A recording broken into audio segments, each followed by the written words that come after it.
हाय दोस्तों, आपके अपने YouTube चैनल पर देव क्लास में आपका स्वागत है। दोस्तों, कल आप लोगों को हम बताए थे परमाणु संरचना का इतिहास बताए थे। दोस्तों, बेसिक चीजें बताए थे, बेसिक कॉन्सेप्ट आपको हम कल बताए थे। आज बताएंगे दोस्तों सेकेंड चैप्टर में आपको बताएंगे दोस्तों सेकेंड टॉपिक, डाल्टन का परमाणुवाद सिद्धांत क्या है। डाल्टन का परमाणुवाद सिद्धांत क्या है दोस्तों, डाल्टन के परमाणुवाद सिद्धांत की कमियां क्या होती हैं, दोष क्या होते हैं दोस्तों, इसको हम आपको बताएंगे कि डाल्टन के परमाणुवाद सिद्धांत में डाल्टन ने दोस्तों क्या किया था कि सारे परमाणुओं के द्रव्यमान संख्याओं को एक समान मान लिया था और कुछ में परमाणु क्रमांकों को एक समान मान लिए थे। ठीक है दोस्तों, तत्व अलग अलग थे लेकिन तत्व क्या थे, भिन्न भिन्न थे, लेकिन उनके द्रव्यमान संख्या क्या थी, समान मान लिए थे उन्होंने। अर्थात इस वजह से उनके परमाणुवाद सिद्धांत में कुछ कमियां आ गई। ठीक है दोस्तों, कुछ कमियां आ गई। उन्होंने परमाणु के बारे में बताया था कि परमाणु एक प्रकार का अविभाज्य कण होता है। परमाणु का आकार आकृति कोई निश्चित नहीं होती है। ठीक है दोस्तों, तो इन सब सारे बातों को अभी हम आपको नोट करके बता रहे हैं। दोस्तों, आप वीडियो के अंत तक बने रहें। दोस्तों, आइए देखते हैं टॉपिक पर। ठीक है, नोट करते हैं दोस्तों। देखिए, अब यहाँ पर डाल्टन का परमाणुवाद का सिद्धांत क्या है। ठीक है, डाल्टन का परमाणुवाद का सिद्धांत क्या है, देखिए यहाँ पर। ठीक है, ठीक है दोस्तों, कह रहा है पहला पॉइंट है कि परमाणु अविभाज्य कणों से मिलकर बना होता है, जिसे परमाणु कहते हैं। परमाणु दोस्तों अविभाज्य कणों से मिलकर बना होता है, इसे हम तोड़ नहीं सकते हैं। यह बहुत ही एक छोटा सा कण होता है जिसे हम तोड़ नहीं सकते हैं। दोस्तों, कल आपको हम बताए थे कि परमाणु भी विभाज्य होता है। क्या होता है दोस्तों, परमाणु भी विभाज्य होता है, जिसको डाल्टन ने नहीं बताया।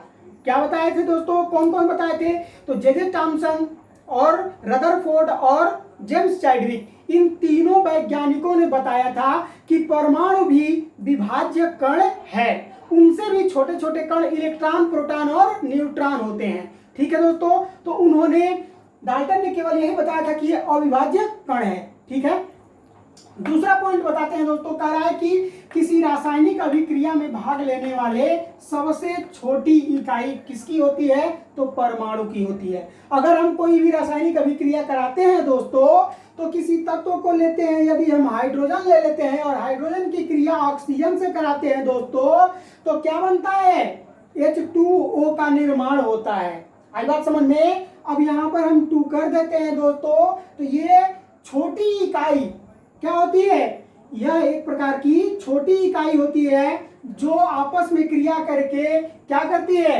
एक भाग लेने वाले सबसे छोटी इकाई होती है। ठीक है दोस्तों, एक अलग प्रकार की यौगिक का निर्माण करता है। परमाणु हमेशा सरल अनुपात में भाग लेता है। जैसे दोस्तों सरल अनुपात का मतलब 1 2 3 1 2 3 4 अन्य वगैरह, मतलब गिनतियां जो हम गिनते हैं वही सरल अनुपात में ये परमाणु जो होता है हमेशा क्या करता है, भाग लेता है। अगला पॉइंट कर रहा है दोस्तों कि भिन्न भिन्न परमाणु आपस में क्रिया करके यौगिक का निर्माण करते हैं।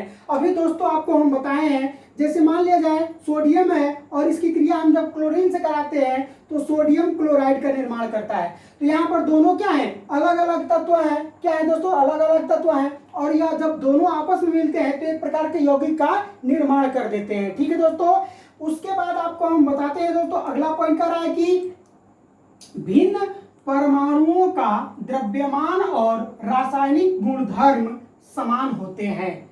अब दोस्तों कहने का मतलब यह है कि जब ये दोनों तत्व भिन्न भिन्न हैं, तो जब इन दोनों को आपस में हम क्रिया कराए तो कोई ना कोई गुणधर्म क्या हुआ, जब प्राप्त हुआ तो वह एक समान क्या हुआ, यौगिक का निर्माण किया। आई बात समझ में, एक समान यौगिक का निर्माण किया। ठीक है दोस्तों, तो ये रहा कि भिन्न परमाणुओं का द्रव्यमान और रासायनिक गुणधर्म उनके क्या होते हैं, आपस में समान होते हैं। द्रव्यमान और रासायनिक गुणधर्म क्या होते हैं दोस्तों, आपस में समान होने चाहिए। अगर दोस्तों हम बात कर लेते हैं यहाँ पर अगले पॉइंट के बारे में, तो आकृति, आकार व द्रव्यमान में अलग अलग तत्वों के परमाणु अलग अलग होते हैं। इनका जो आकृति और आकार होता है दोस्तों, अलग अलग परमाणुओं का द्रव्यमान जो होता है दोस्तों अलग अलग होता है। ठीक है दोस्तों, तो ये रहा आपका डाल्टन का परमाणुवाद का सिद्धांत। अब दोस्तों हम बताएंगे कुछ कमियों के बारे में कि इनकी कमियां क्या थी। ठीक है, इनके कमियों के बारे में हम बताएंगे, आप इसको नोट कर लीजिए या स्क्रीनशॉट कर लीजिए। ठीक है दोस्तों, देखिए अब यहाँ पर इनकी कमी क्या थी और इनके दोष भी, कमी और दोस्तों दोनों लिख सकते हैं आप। ठीक है, इन्होंने बताया था कि डाल्टन ने बताया था कि परमाणु एक अविभाज्य कण है। ठीक है, डाल्टन आए थे जब तो उन्होंने बता दिया था कि परमाणु एक अविभाज्य कण है, इसे तोड़ा और फोड़ा नहीं जा सकता है। लेकिन दोस्तों कुछ समय बाद जब थॉमसन, जेम्स चैडविक और रदरफोर्ड आए तो उन्होंने कहा कि नहीं नहीं भैया, परमाणु भी एक प्रकार का विभाज्य कण है, उससे भी छोटे कण होते हैं। तो कौन कौन से होते हैं दोस्तों? प्रोटॉन होता है, इलेक्ट्रॉन होता है और न्यूट्रॉन होता है। ठीक है, कौन बताए? जेम्स चैडविक और जे थॉमसन और रदरफोर्ड, उन्होंने तीनों ने बता दिया वैज्ञानिकों ने कि परमाणु भी एक प्रकार का विभाज्य कण है।